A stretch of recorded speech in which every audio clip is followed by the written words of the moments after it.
같이 조용한 기도 드리시겠습니다.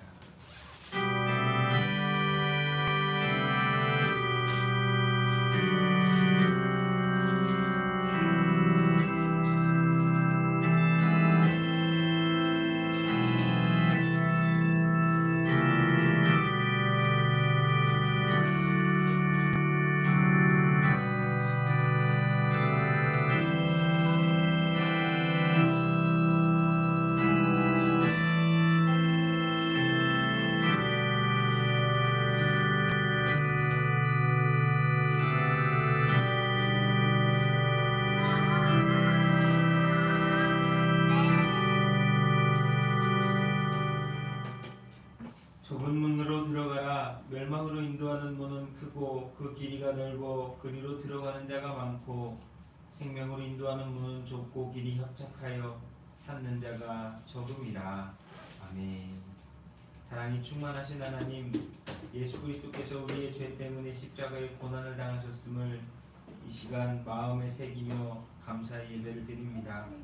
우리의 죄와 허물의 값으로 흘리신 보혈을 기억하게 하시고 주님을 따라 그리스도로 부름받는 그날까지 믿음의 선한 삶을 살아가는 우리 모두가 되게 인도하여 주옵소서.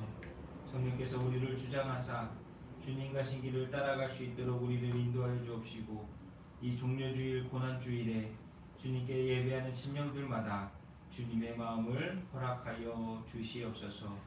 이 예배의 모든 것을 주님께 의지하고 우리 구주 예수 그리스도 이름으로 기도하옵나이다. 아멘. 우리 다같이 찬송가 1장입니다. 만복의 근원 하나님.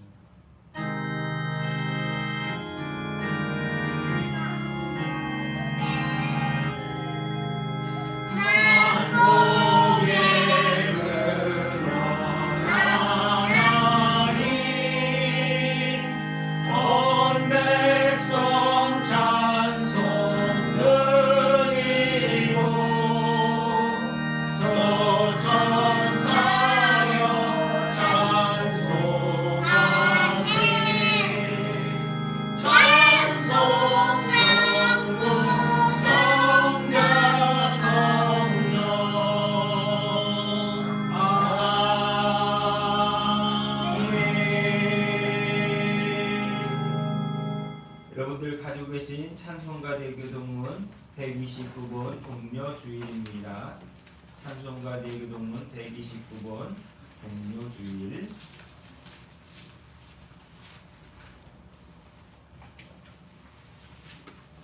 찬송가 대교동문 129번 종료주일입니다. 제가 먼저 읽고 우리 함께 교독하도록 하겠습니다. 시온에 따라 크게 기뻐할지어다. 예루살렘에 따라 크게 부를지어다. 보라, 내 왕이 내게 임하시나니 그는 공의로우시며 구원을 베푸시며 공의하여서 나를 하시나니 나에게 잡은 것 곧 나를 지키리라. 내가 에브라임의 병거와 예루살렘의 말을 끊겠고 전쟁하는 말도 끊으리니 그가 이방 사람에게 합병할 것이요 그의 통치는 바다에서 바다까지 이르고 유다의 강에서 땅끝까지 이르리라. 앞에서 가고 뒤에서 따르는 무리가 소리 높여 이르되 호산나 다윗의 자손이여 찬송하리로다. 주의 이름으로 오시는 이여 가장 높은 곳에서 호산나라. 아멘. 이 시간 우리 한 목소리로 고백하신 후에 참회와 회개의 기도를 드리도록 하겠습니다. 이 시간도 우리가 회개할 때에 주께서 우리의 죄를 용서하시고 우리를 죄 가운데서 구원하여 주실 줄로 믿습니다. 먼저 고백하신 후에 기도하겠습니다. 주 하나님의 아들 예수여, 이 죄를 불쌍히 여기소서. 아멘.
다같이 사도신경으로 신앙 고백하겠습니다.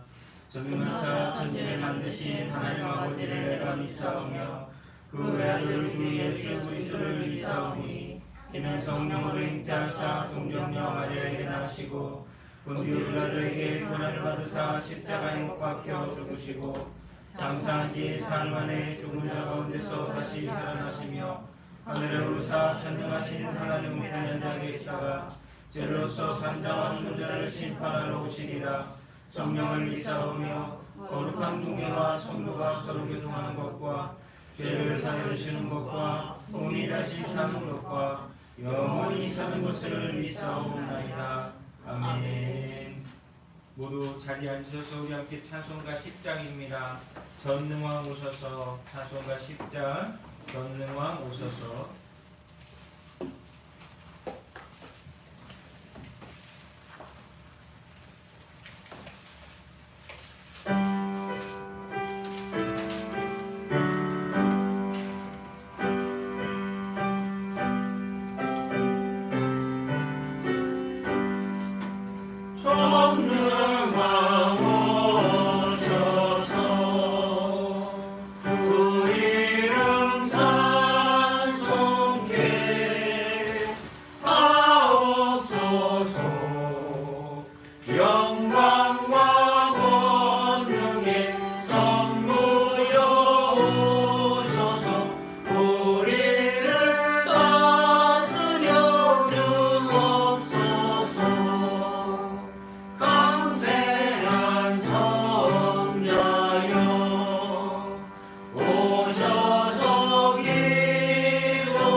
이 예배의 주인은 성부, 성자, 성령, 삼위일체 되시는 하나님이십니다. 오늘도 우리가 하나님께 예배하겠습니다.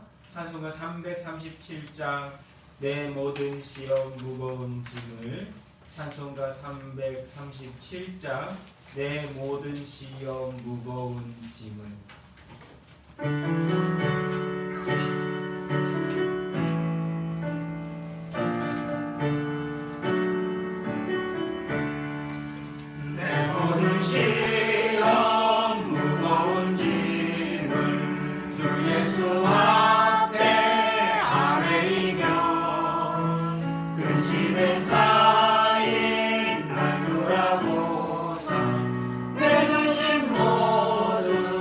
맡으시네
볼 성경의 말씀은 빌립보서 2장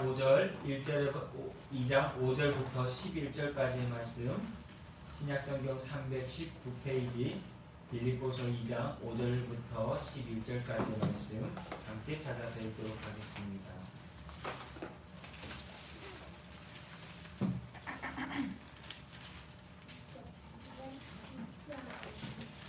빌립보서 2장 5절부터 11절까지의 말씀, 신약성경 319페이지입니다.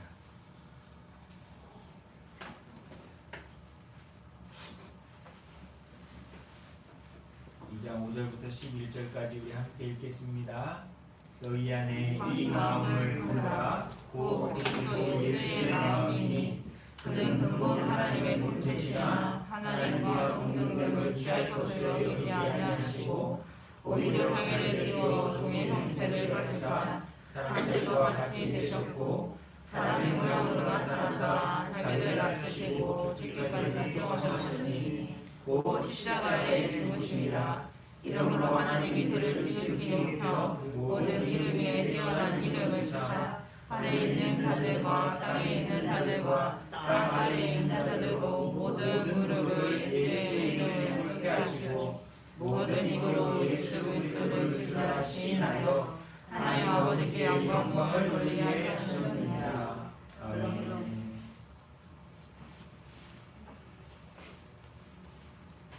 기도하겠습니다. 사랑과 은혜가 많으신 하나님 아버지, 오늘 우리에게 풍성한 것으로 더하여 주시고 채우시며 충만케 하시는 하나님의 사랑에 감사를 드립니다. 오늘 우리의 사랑 가운데 하나님 살다가 이 시간도 거룩한 주님의 날 주님께 예배하기 위하여 우리가 모였습니다. 예배하는 심령들마다 감사와 기쁨으로 드리는 예배가 되게 하시고 하나님께서 주시는 은혜로서 충만한 심령들이 될 수 있도록 도와주시옵소서. 그리하여서 모든 마음의 짐과 무거운 짐들을 내려놓고 근심과 걱정을 내려놓고 오직 하나님 한 분만으로 감동과 감격과 감사가 넘치는 시간이 되게 하시고 그 속에서 하나님 정말 구하고 찾고 두드리는 것들을 풀으시고 더하시고 응답하여 주시는 하나님의 은혜와 역사를 경험하는 우리 모두가 되게 도와주시옵소서. 아버지 사랑하는 성도들 한 사람 한 사람 지금까지 잘 인도해 주셨습니다. 코로나라고 하는 어려운 이때에도 하나님 잘 인도해 주셨으며 잘 극복할 수 있도록 잘 이겨낼 수 있도록 잘 피할 수 있도록 하나님 은혜 주셨음을 감사합니다. 이제 앞으로 되어질 우리의 시간들의 삶 속에서 더 이상 질병으로 인해서 고민하지 않고 믿음으로 살아가는 자들이 되게 하시며 이 코로나라고 하는 질병으로 인하여서 우리의 연약해졌던 믿음의 신앙들이 더욱더 다시 한번 회복되어지고 단련되어지고 건강해지는 기회가 될 수 있도록 주님 주장하여 주시옵소서. 그리하여서 우리의 삶이 변화되어지게 하시고 사랑하는 성도들의 가정과 삶의 자리마다 주님의 종으로서 주님의 사명자로서 주님의 일꾼으로서 잃어버렸던 일들을 다시 회복하며 시작할 수 있도록 도와주시옵고 또한 은혜 가운데 감당할 수 있는 능력과 힘을 더하여 주옵소서. 우리의 오늘도 감사하며 예배하지만 함께 예배하지 못하는 성도들이 있습니다. 하나님 여러 군데서 많은 곳에서 어려운 가운데 처한 사람들도 많이 보게 됩니다. 하나님 한 사람 한 사람 위로하여 주시고 예배자로서 세워지고 예배자로서 승리하게 하시며 하나님을 향한 간절한 마음으로 믿음 안에서 주님 도와 주시옵소서.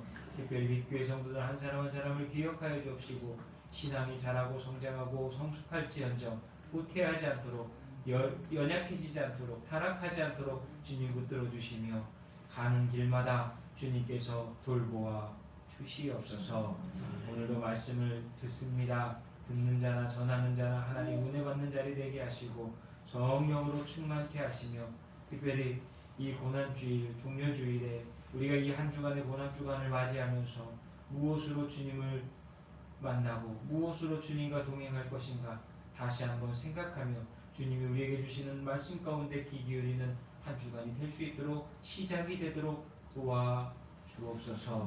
다음 주일은 부활절인데 하나님 우리의 심령 가운데 정말 회복의 부활이 있게 하시고 죽었던 것들이 다시 생명을 얻게 하시며 하나님의 뜻이 우리들을 통하여서, 우리 빛교회를 통하여서, 사랑하는 성도들을 통하여서 이 땅 가운데 이루어져 나갈 수 있도록 소망의 부활이 되게 주님 축복하여 주시옵소서.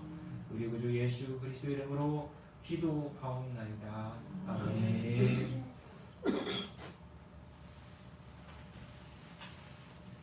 할렐루야. 하나도 안 변하셨네요.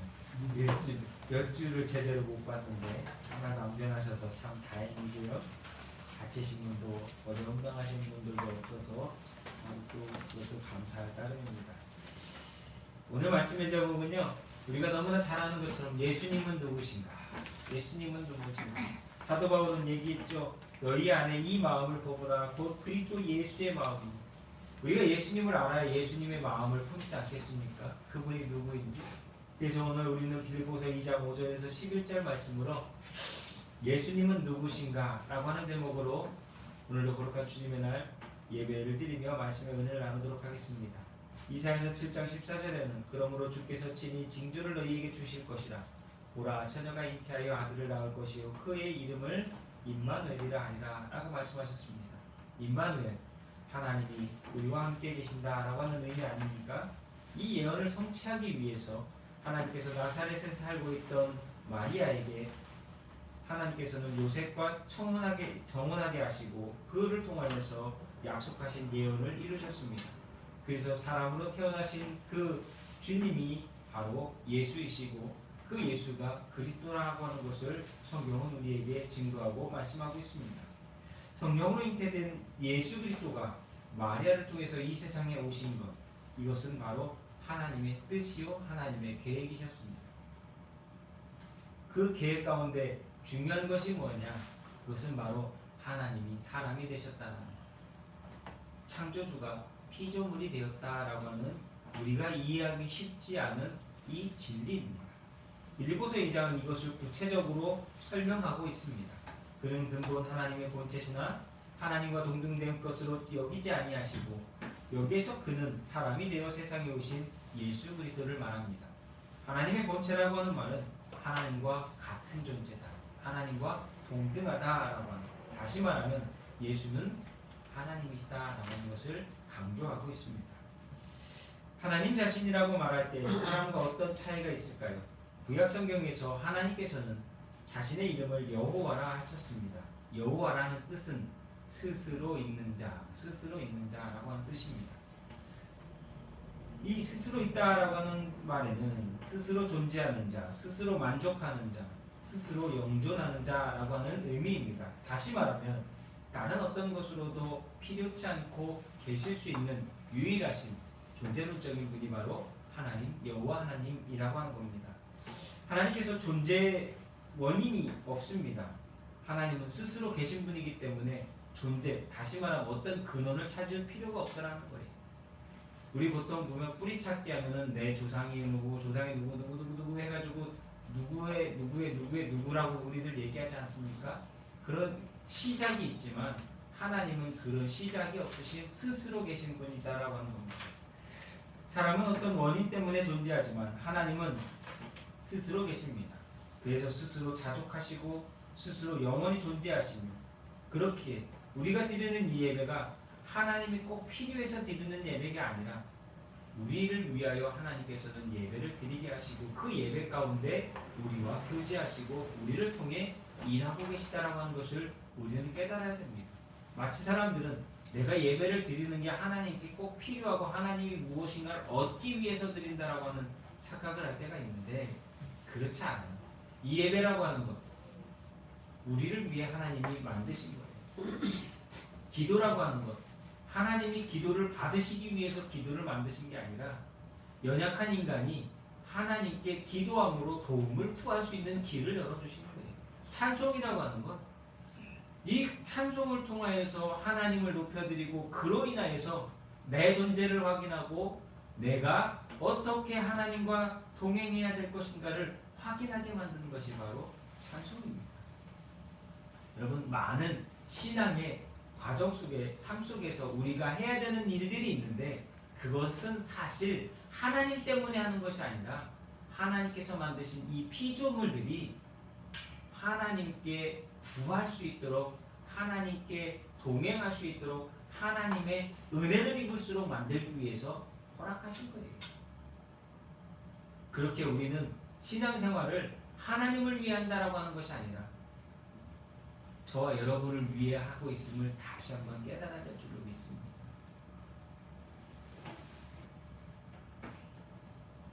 하나님께서는요, 영존하신 분입니다. 알파와 오메가. 근데 그것은요, 시작과 끝이라고 하는 인간적인 개념이지 하나님은 그 전부터 계셨고 그 이후에도 계신다라는 거예요. 그래서 하나님은 영존하시는 분이고 스스로 있으시며 자족하시며 영존하시는 그 하나님이 왜 굳이 사람이 되셨는가? 그것이 우리가 가져야 되는 의문이고 그것이 우리가 가져야 되는 질문이라고 하는 것이에요. 인간의 방법을 통하여서 완전하신 하나님이 완전한 사람으로 세상에 오셨다. 이것이 바로 바울이 얘기하는 그는 근본 하나님의 본체시나 하나님과 동등됨을 취할 것으로 여기지 아니하시고 오히려 자기를 비워 종의 형체를 가지사 사람들과 같이 되셨다라고 하는 고백인 것입니다. 성경에 보면 놀라운 사실은 사람으로 오시되 종의 모습으로 오셨다라고 하는 말씀을 하고 있습니다. 인간들을 거느리고 다스리고 군림할 수 있는 왕의 모습으로 오신 것이 아니라 가장 낮고 천한 모습인 종의 모습으로 오셨다라고 하는 것에 우리는 또 한 번의 질문을 해봐야 합니다. 왕으로 오셨다면 그건 모든 사람을 위해 오신 모습이 아니지 않습니까? 어떤 특정한 계층, 특정한 사람들만을 위해 오셨다라고 말할 수 있지만 종의 모습으로 오셨다라고 하는 것은 종은 뭐 하는 사람입니까? 뭐 하는 사람이요? 섬기는 사람이잖아요. 남을 돕는 사람이잖아요. 그 모습, 그리고 그 종이라고 하는 것을 사람들은 누구나 가장 낮고 천한 모습으로 알고 있기에 그곳에 있는 사람들까지도 다 섬기기 위해서 오셨음을 우리에게 보여주고 있다라고 하는 것입니다. 성경을 보면 종의 모습으로 예수님이 이 세상에 오셨다라고 하는 것을 부인할 수 없는 역사적인 사건이 있습니다. 그것은 바로 마태복음, 누가복음만 읽어봐도 알 수 있는데 종의 모습으로 오셨기 때문에 악취가 풍기는 양들의 배설물과 여기저기 더러운 것들이 흩어져 있었지만 그 외양간의 그 구석에 부유에 누여 있음에도 불구하고 다른 모습을 보여주지는 않으셨다는 거예요. 가장 평범하고 가장 인간적인 모습의 그 낮고 천한 자리를 찾아오셨다고 하는 것이죠. 혹시 자녀를 낳아보셨으면 앞으로 낳으실 거면 어디 가서 우리 애를 좀 낳고 싶으십니까? 이왕이면 깨끗한 산부인과 그리고 잘 만들어진 산후조리원 이런 데 가서 낳고 싶지 어떤 허름한 외양간 같은 데 가서 낳고 싶은 사람이 어디 있겠냐? 그렇지 않습니까? 그게 부모의 마음이잖아요. 그럼에도 불구하고 주님은 그런 낮고 천한 자리에 오셨다는 거예요. 그래서 종의 모습으로 오셨기 때문에 처음에는 아무도 아기 예수님을 쉽게 받아들이고 환영하는 자가 없었다는 거예요. 있었죠, 있었기야. 그 외양간에 있었던 동물들은 환영했겠죠. 그렇죠?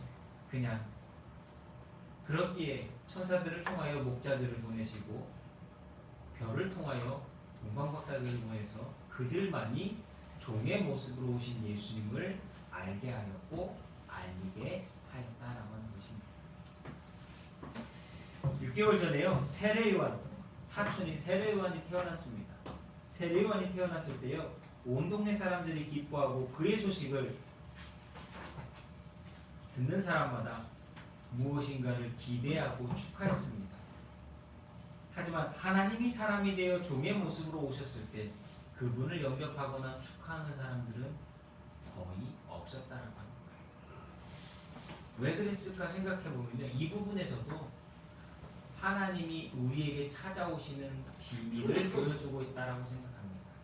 오실 때도 이렇게 오셨지만 주님께서는 다시 오시겠다 말씀하실 때에도 도적같이 오시겠다라고 말씀합니다. 하나님의 뜻이 없으면 주님의 오심을 알 수 없다는 것이. 이것이 바로 우리가 다시 오실 주님을 맞이하며 신앙생활하고 있는 우리의 삶 속에서 항상 기억해야 될 것입니다. 도적같이 오실 주. 표현이 그렇지만 아무도 모르게 오신다라고 하는 하나님의 뜻이 없는 거예요. 그래서 스스로 존재하시는 하나님이 사람이 되신 사실을 머리로 이해한다. 우리가 생각으로, 판단으로, 이 지식으로 이해한다라고 하는 건 어려운 일이에요. 그래서 사람들은 이런 것들을 머리로서, 생각으로서, 사람들의 지식으로서 억지로 이해하려고 하다 보면 이단들이 나오거나 사이비들이 나오는 거예요. 소설을 쓴다는 표현 아시죠? 사람들이 소설을 쓰는 거예요. 소설을 쓰는 거예요. 때로 맞추기 위해서. 그러나 은혜로서 알고 믿음으로써 이 모든 것들을 우리가 받아들일 때 우리는 비로소 그 비밀이 무엇인지를 분명하지는 않지만 믿음으로 고백할 수 있다라고 하는 것이. 그렇게 주님 오심을 그리고 죄인이 위하여 죽으신 이 구속의 은총은 감동을 받게 되고 우리가 삶 속에 힘을 얻는 하나님의 은혜임을 깨닫게 되는 줄로 믿습니다. 이제 오늘 말씀 속에 왜 하나님이 사람이 되어, 왜 창조주가 피조물이 되어, 왜 인간의 모습으로 오셨는가? 그것도 모든 재주를 부릴 수 있는 능력을 가진 인간의 모습이 아니라 가장 평범하고 지극히 인간적인 그 인간의 모습으로 오셨는가? 그것에 대해서 우리가 몇 가지를 좀 생각해 보도록 하겠습니다. 첫 번째는 감정을 가지신 하나님이셨다는 거예요.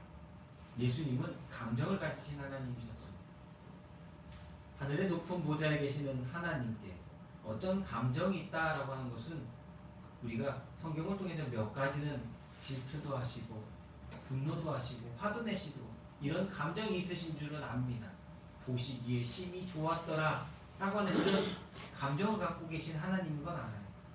하지만 그렇다라고 해서 베들레헴에 탄생하신 예수 그리스도가 우리와 똑같은 감정을 가지고서 오셨다라고 하는 것을 쉽게 인정하기는 어렵다라는 거예요.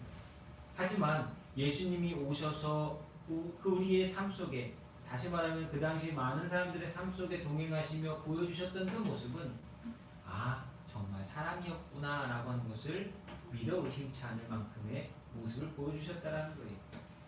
프리스톤과 웨스트민스터 신학교에서 교수로 있던 유명한 신학자 워필드가 이런 이야기를 한 적이 있습니다. 사람이 되신 예수님에게 우리가 찾을 수 있는 독특한 하나는 감정이다. 세상에 많은 신들은 감정이 없어요. 인간이 죽든 살든 별로 관심이 없어요. 다 자신인 신이 내 목적을 위해서, 내 이익을 위해서 움직이고 행동하지 피조물인 인간을 신경 쓰지 않는 것이 세상이 말하는 신들의 모습일 때가 너무나 많습니다. 그러다 보니까 뭐하냐, 인간은 그 신에게 어떻게 잘 보이면, 그 신에게 어떤 모습을 보여주면 그 신이 화를 내지 않고 나에게 잘해줄까, 이것만 생각한다는 거예요. 그러니까 예전에 바다가 풍랑 일어가지고 태풍이, 지금으로 치면은 태풍 올 때가 되어가지고 태풍이 친 건데, 폭풍이 친 건데, 그 당시에 사람들은 그걸 모르니까 뭐하죠? 용왕님이 진노했다고 해가지고 인신제사를 갖다 바치고, 그게 동양의 삼백석에 발려갔던 신청이의 이야기 아닙니까? 그렇죠? 그것처럼 인간이 알지 못하는 그런 모습들 통해서 많은 사람들은 연약함을 갖고 있지만, 하나님께서는 우리를 통해서 인간다운 모습의 가장 평범한 모습으로 우리에게 찾아오셔서 우리에게 그런 모든 감정들을 다 물어주셨다라고 하는 것이에요. 그래서 사람이 되어 세상에 오신 예수님은 자기를 따르고 추종하는 수많은 군종들 앞에서 감정, 연민의 감정, 사랑의 감정, 측은히 여기는, 긍휼히 여기는, 불쌍히 여기는 이러한 인간적인 마음들을 갖고서 대하셨다라고 하는 것입니다. 잘 아시는 것처럼 광야에서 먹을 것이 떨어진 그때에 많은 사람들이 굶을 것을 걱정하셔서 예수님은 오병이어 물고기 2마리와 보리떡 5개로 그들을 먹이시지 않습니까? 여러분, 감정이 없다면 그렇게 하지 않죠. 야, 가서 먹고 오라 그래 라고 하지 않아요. 근데 요즘 사람들이 이렇게 감정이 없어요. 옆집에서 사람이 죽는다고 해도 그런가 보다. 저 집에 불이 났는데도 불 잘 타네. 아이고 어떡하냐. 저거. 이렇게 한다고요. 옛날에는 안 그래도 사람들이 감정이 이상해진 세상이 되어버렸어요. 감정이 점점 뭐라고 표현하죠 그걸요? 메말라만 나가잖아요. 말라버리고 있어요. 예전에는 감정이 풍부했는데 사람들이 감정이 말라버렸어요. 이게 사람들이 병들고 있다는 증거예요.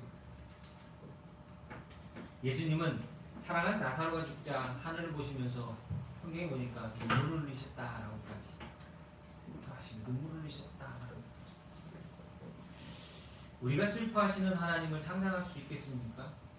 세상 사람들이 말하는 신은 인간을 위해서 눈물을 흘리지 않습니다. 인간을 위해서 어떤 다른 특별한 걸 하지 않아요. 그냥 자기들을 위해서 뭘 하는데 인간들이 뛰어드는 소모품과 같은 모습일 때가 많아요. 그리스 신화 같은 데도 봐도요. 그리스 신화라고 하는 곳에서 보면은 신들끼리 싸워가지고 밑에 있는 인간들이 고통을 당하고 어려움을 당하잖아요.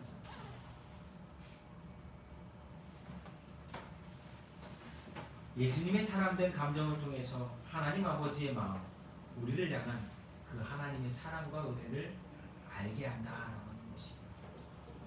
요한복음의 수가성의 여인은 예수님을 만나고 난 다음에 그것을 깨닫고 나서 자신이 갖고 있었던 모든 근심과 걱정과 짐을 내어버리고 마을로 뛰어들어가서 내가 메시아를 만났다, 내가 그리스도를 만났다 자신 있게 고백할 수 있었던 것입니다. 베드로를 위로하신 예수님만 봐도 그렇지 않습니까?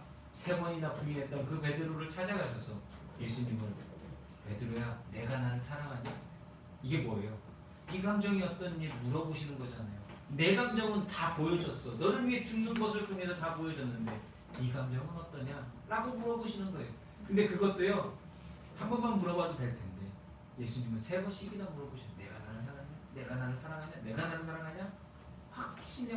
확신을 물어보세요. 이게 얼마나 베드로를 감동되게 만들었고 죽기까지 주님을 다시는 부인하지 않는 사도로서의 삶을 살아갈 수 있는 귀한 하나님과의 대화였다라고 하는 것입니다. 예수님께서는요 희노애락의 감정을 가지신 하나님이십니다. 인간의 감정은 하나님께서 만들어주신 것이 있기 때문에 하나님의 마음을 알면 알수록 우리는 더 가까이 따라오실까 하나님께 가까이 간다. 여러분 하나님과 가까이 하셔야 되지 않겠어요? 그러려면 하나님의 마음, 하나님의 감정, 하나님의 사랑, 하나님의 그 뜨거운 사랑을 우리가 이 고난 주간에 꼭 경험하고 알게 되는 줄로 믿습니다. 2번째는 시험과 고통을 당하신 하나님이라고 하는 거예요. 예수님은 너무나 가난한 집 목수의 아들로 태어났습니다. 지금도 그렇겠지만 그때는 더 어렵지 않겠습니까? 그러면서도 또 어려운 환경과 생활 환경을 경험하면서도 가난한 그 상황 속에서도 강인하게 자랐다라고 하는 것이 가난한 하나님은 부자여야 되지 않습니까? 그렇죠? 사람들이 생각이 하나님 만약에 인간을 보신다면 왕으로 태어나야 되지 않습니까? 이가 인간의 생각이에요. 근데 예수님은 가난한 삶 속에서 나중에는 홀어머니 밑에서 많은 형제들 밑에서 그는 자라며 그가 해야 될 일들을 준비했다라고 하는 것입니다. 세상의 만물의 주인이 가난한 삶 속에서 겪었을 일들을 생각해 보십시오. 여러분 가난이 뭔지 아십니까? 가난을 경험해 보셨습니까? 먹을 거 걱정하고 오늘 잠자리 걱정하고 내일은 무엇 하나 걱정하고 이게 가난 아닙니까? 요즘 윤여정 씨가 나오는 그 애플 TV라고 하는 곳에 나오는 파친코라고 하는 그 웹 드라마가 있습니다. 제가 요즘 그걸 보는데 가끔 이제 유튜브 같은 데서 짤막하게 나온 그것들 봅니다. 근데 그걸 보면서 당시의 한국의 모습, 일본 밑에서 영도라고 하는 곳, 그리고 부산이라고 하는 그곳이 얼마나 어려운 상황 가운데, 그게 한국의 전체적인 모습 아니었겠어요. 그나마 부산은 일본과 교류가 많았던 곳이기 때문에 그 정도라도 되는 거지.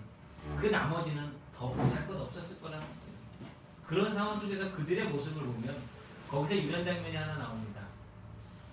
딸을 보내기 위해서 어머니가 어렵게 가가지고 쌀을 한 움큼을 구해옵니다. 이렇게 봉지 조그마한 천으로 된 봉지에 쌀을 한번 해주고 한국의 고향의 쌀 맛을 보여주고 떠나버리려는 부모의 마음. 그런데 그 쌀 파는 집에 갔는데 쌀은 일본 사람들한테만 판다는 거예요. 그리고 일본 사람들이 쌀을 어떻게 얼마씩을 사가고 했는지를 점검하기 때문에 한국 사람한테 쌀을 함부로 팔 수 없다는 거예요.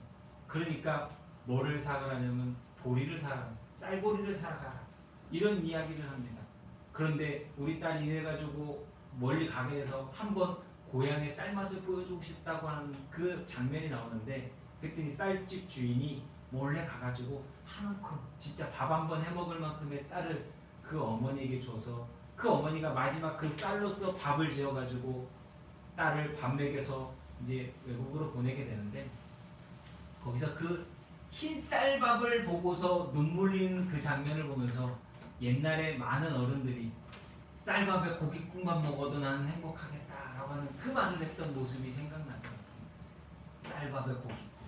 지금은 흔하디 흔하고 넘쳐나는 고기, 밥 잘 먹지도 않아서 그러는 그것이 그 당시에는 가장 희망이었고 고대하는 일이었고 평생에 한 번 하는 소망이었다라고 하는 것이.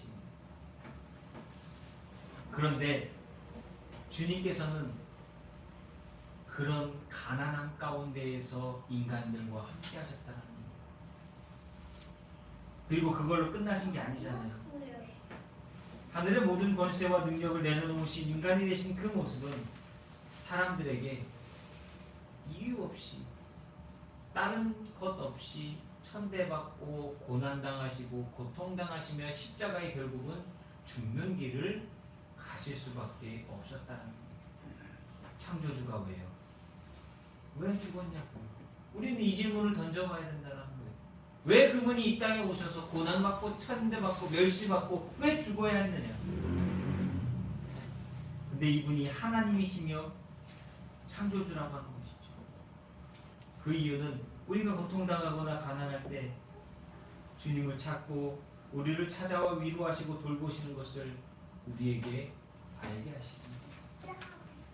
예수님은 인간들의 삶의 가난의 고통, 배신의 고통, 멸시의 고통, 죽음을 너무나 잘 아시기에, 그래서 인간의 몸으로 오셔서 우리에게 그것을 확인시켜 주시고 하나님인 그분이 우리와 함께 하셨다라고 하는 것이.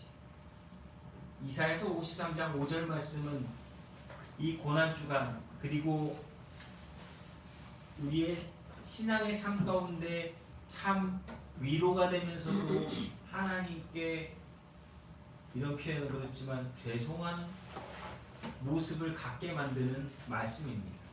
이사야서 53장 5절 말씀에 보면 그가 찔림은 우리의 허물 때문이요 그가 상함은 우리의 죄악 때문이라. 그가 징계를 받음으로 우리는 평화를 누리고 그가 채찍에 맞음으로 우리는 나음을 얻었도다. 여러분, 예수님께서 고난당하고 고통당하시고 시험당하신 일로 인하여서 우리는 많은 것을 얻고 누리고 있다라고 하는 것을 말씀하고 있습니다. 우리가 왜 그분의 이름을 부르려고 합니까? 왜 그분의 옷자락이라도 잡고 싶고 왜 힘들고 어려우면 더욱더 그분을 의지하려고 듭니까? 그것은 바로 예수님께서 하나님이시며 우리의 중보자가 되셔서 우리의 시험과 고난을, 고통을 대신 지시고 우리와 함께 하시기 때문입니다. 그래서 우리가 함께 불렀던 찬송, 내 모든 시험 무거운 짐을 주 예수 앞에 아뢰이며 나를 불쌍히 여기시고 내 근심을 모두 덜어주시는 그 주님을 알 수 있고 만나게 된다는 것이. 시험과 고통을 당하시나 그것은 바로 인간을 위한 하나님의 모습이셨다라는 것이. 세 번째는 가치를 알게 하셨다라고 하는 것입니다. 중세기 위대한 신학자 안셀름은 이렇게 이야기합니다. 하나님이 사람이 되신 것은 인간이 얼마나 가치 있는 존재인가를 보여주셨다. 하나님이 사람이 되신 것은 인간이라고 하는 존재가 얼마나 가치 있는, 다시 말하면 하나님께 귀한 존재인지를 보여주셨다는 것이. 하나님께서 짐승이나 천사가 아닌 사람이 되신 이유는 인간이 그만큼 하나님 앞에 존귀한 가치를 하나님께서 부여하셨다라고 하는 것을 깨닫게 하신다는 거예요. 요즘 같은 인간의 가치가 땅바닥에 떨어진 시대 속에서 우리는 생각해 보아야 될 부분이라고 합니다. 사실 인간 스스로 가치를 주장한다면 인간의 삶의 모습 속에서 그 가치를 인정받기 어려울 것입니다. 자신의 욕망과 이익을 위해서 요즘 우크라이나에서 벌어지는 전쟁이나 여러 군데서 나타나는 삶 속에서 벌어지는 사건, 사고의 모습들을 보십시오. 이것이 어찌 인간의 가치를 인정한다 할 수 있겠습니까? 목숨보다 돈을 더 추구하며 명예를 추구하며 자신의 욕망과 이익을 추구하며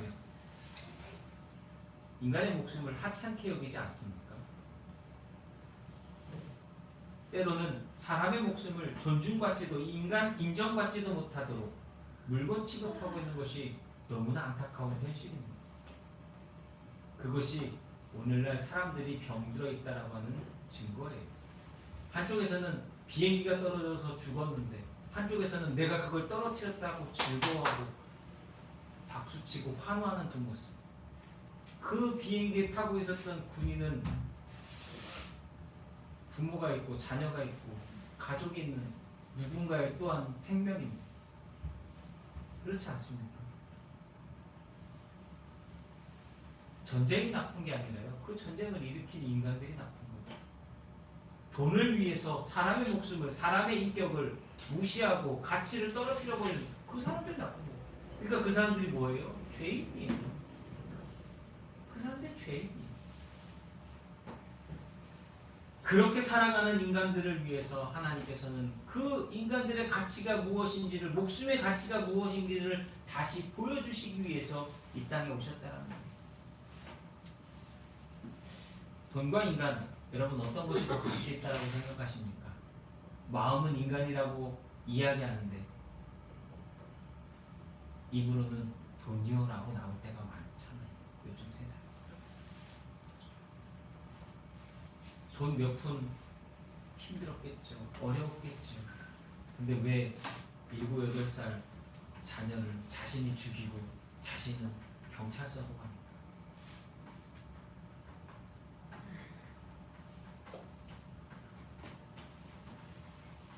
돈 안 벌어야지 왜 돈 벌겠다고 남의 집 애는 봐준다고 하면서 그렇게 학대를 하는 거야. 한 달 된 애들, 생후 한 달 된 애들.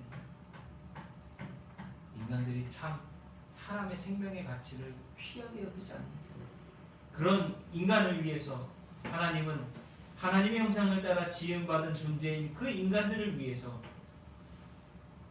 죽으셨다는 거예요. 그 가치를 다시 회복시키기 위해서. 여러분, 저와 여러분은 존귀한 존재입니다. 하나님께서 저와 여러분을 살리기 위해서 하나님 스스로 죽으셨습니다. 왜요? 그 가치를 확인시켜 주시는 거예요. 어제는 무슨 방송을 보다 보니까 암 투병하는 어머니를 위해서 아들이 피아노를 못 치는 것 같은데 피아노 어떻게 연습해가지고 어머니한테 그 노래를 들려주는 그 장면이 나온 게 있어요.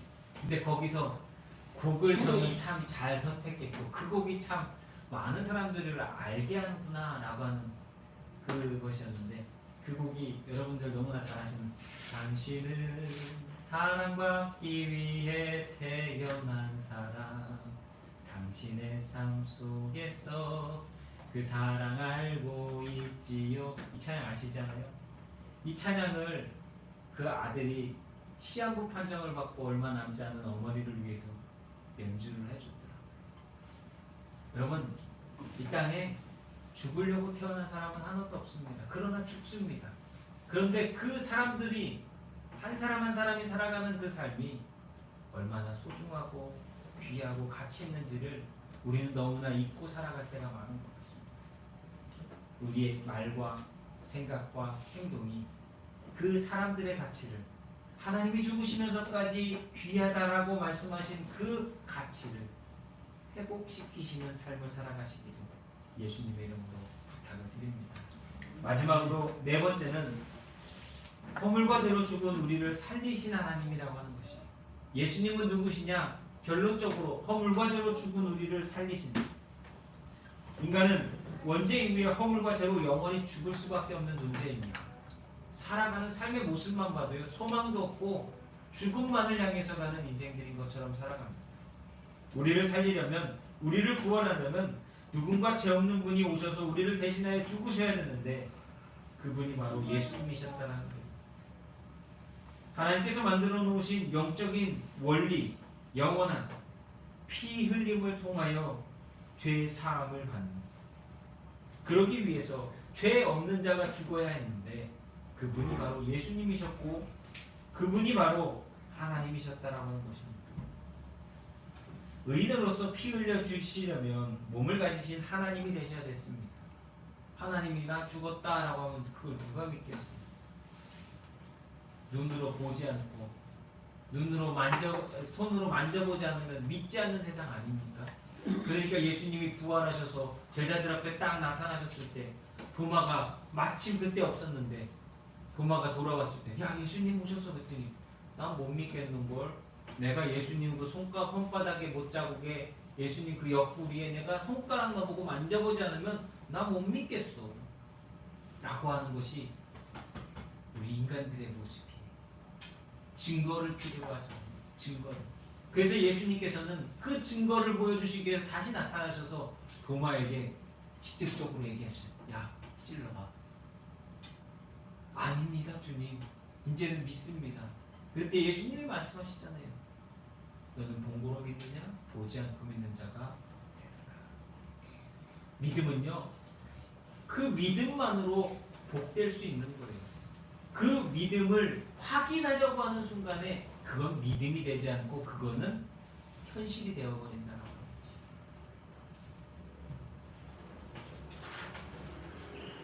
빌립보서 2장 8절 말씀에 사람의 모양으로 나타나사 자기를 낮추시고 죽기까지 복종하셨으니 그 십자가에 죽으심이라 말씀하셨습니다.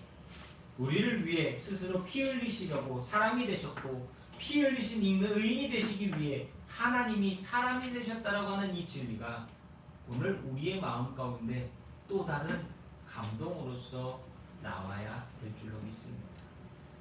예수 그리스도, 그분은 인간처럼 오셔서 인간처럼 죽는 길을 가셨으나 다른 죽음의 길을 선택하신 분입니다. 우리의 허물과 죄를 대신하여 우리를 구속하시고 우리를 사랑과 은혜 가운데 머물도록 허락해 주셨습니다.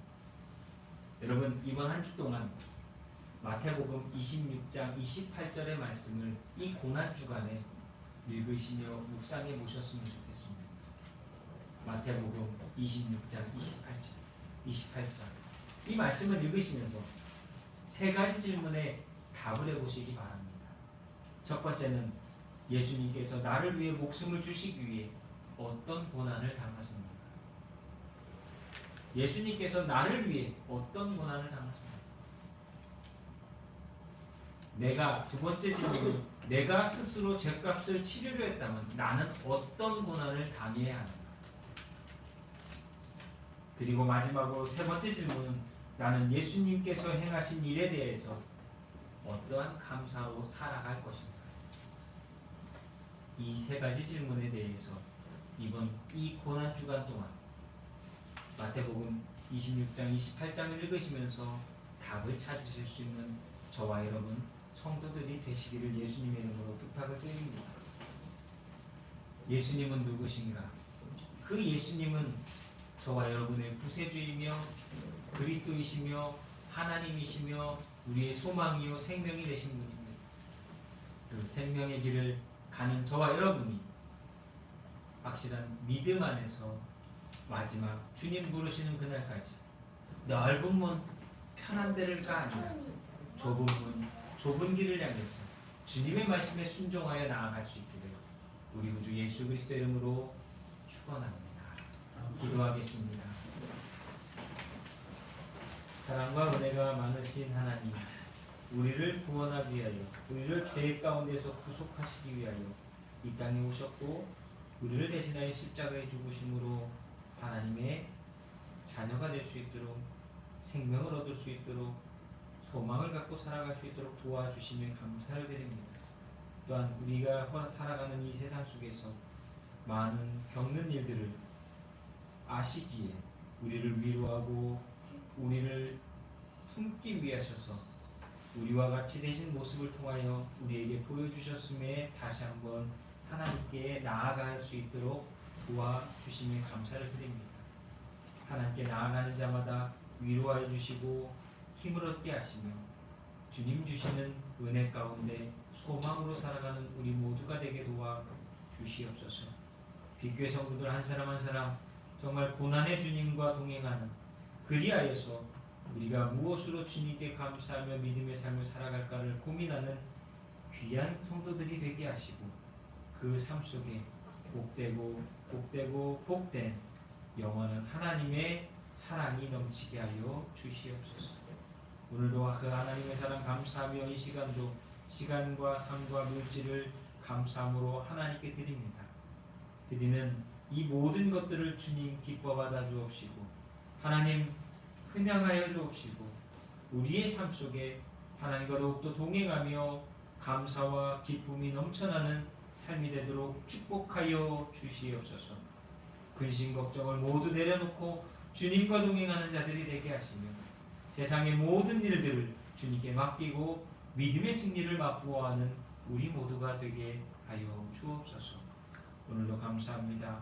사랑하는 주님의 몸된 이 제단을 기억하여 주옵시고 이 신앙의 공동체가 소망을 노래하며 소망을 바라보며 소망으로 세상 가운데 주님의 빛을 비출 수 있는 교회 되게 하시고 이 속에서 신앙이 자라고 믿음이 더욱더 확실해지며 하나님 만나는 그날까지, 부르시는 그날까지 순종하고 충성하는 귀한 신앙의 공동체 될 수 있도록 도와주시옵소서. 사랑하는 성도들의 가정들이 있습니다. 하나님 기도하는 기도의 제목들이 있습니다. 하나님 그 모든 것들을 주님 아시오니 선하고 좋고 바르고 의로운 길로 인도하여 주시옵소서. 오늘도 감사합니다. 예배하는 심령마다 주님이 주시는 은혜로서 충만케 하시기를 소망하오때 우리 구주 예수 그리스도 이름으로 감사하며 기도하옵나이다. 아멘. 우리 찬송가 96장입니다. 예수님은 누구신가? 찬송가 96장입니다. 예수님은 누구신가?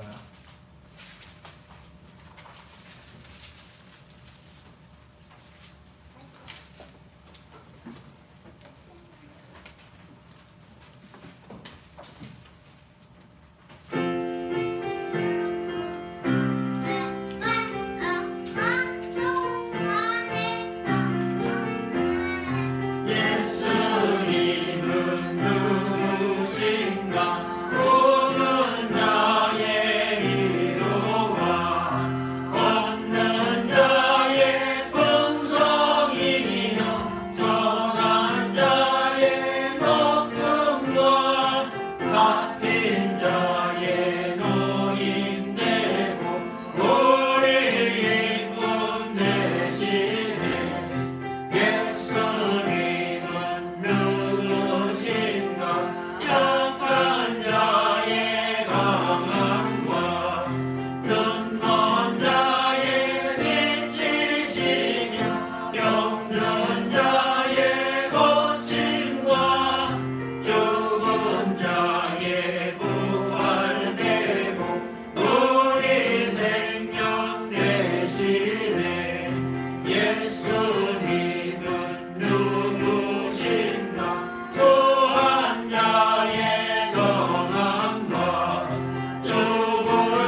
긍휼주일이고 고난주일입니다.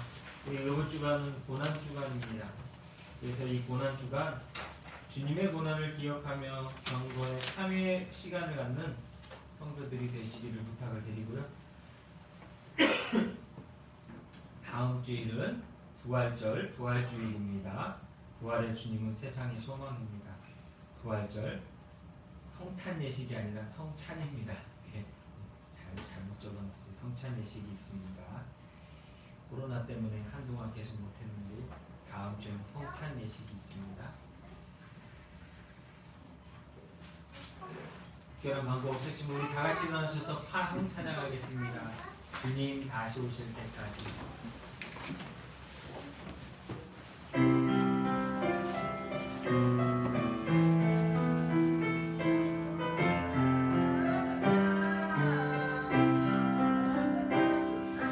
주님 다시 오실 때까지 나는 일을 하리라.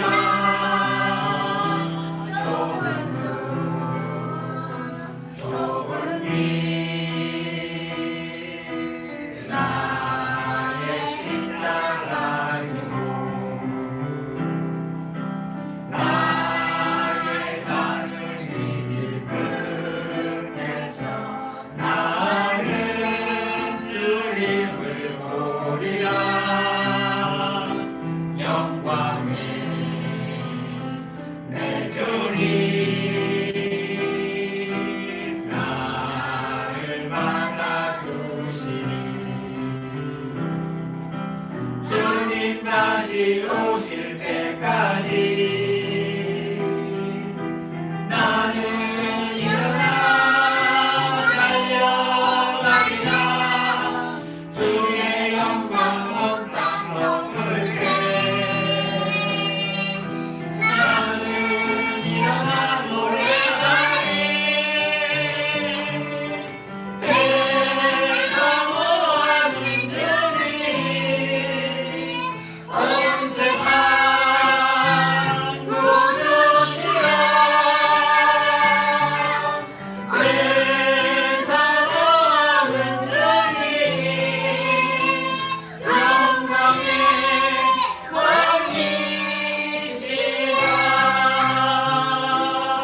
왕이시라. 기도하겠습니다. 사랑과 은혜가 많으신 하나님, 우리의 삶 가운데 찾아오셔서 우리를 구원하신 하나님, 오늘도 감사합니다. 하나님께 내 모든 인생을 맡기고 믿음으로 승리하는 삶을 살아가게 하시며 주님의 삶 가운데 우리가 참여하는 귀한 고난주간 한 주간이 될 수 있도록 도와 주시옵소서. 이제는 우리를 죄 가운데서 구원해주신 우리 구주 예수 그리스도의 은혜와 아버지 하나님의 크고 넓고 영원하신 사랑과 성령의 충만한 놀라운 은혜의 역사가 오늘 예배하는 성도들 머리머리 위에 빛교회 성도들과 그 가정과 자녀들, 부모들 위해 이제부터 영원토록 함께하여 주시기를 우리 구주 예수 그리스도의 이름으로 간절히 축원하옵나이다. 아멘.